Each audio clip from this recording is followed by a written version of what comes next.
Je suis Christophe Colomb, né en 1451 à Gênes, en Italie.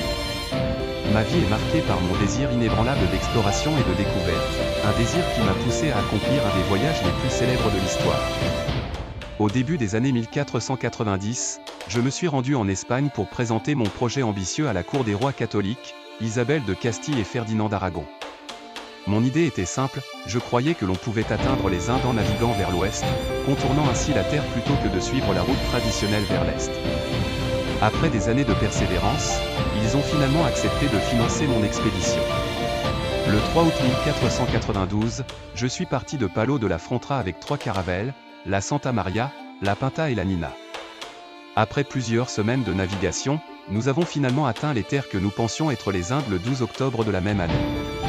Cependant, ce que nous avions découvert, c'était en réalité les îles des Caraïbes, dont l'île de Guanahani, aujourd'hui identifiée comme l'île de San Salvador aux Bahamas.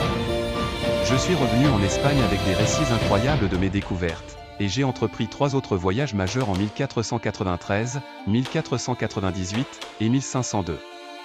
J'ai exploré de vastes régions des Caraïbes, d'Amérique centrale et du continent sud-américain, mais je n'ai jamais réalisé que j'avais découvert un nouveau continent, pas les Indes.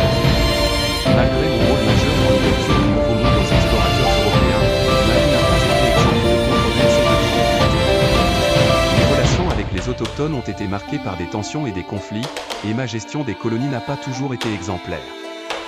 Je suis décédé en 1506 sans jamais avoir réalisé la véritable étendue de mes découvertes. Mon nom est devenu synonyme d'exploration et de découverte.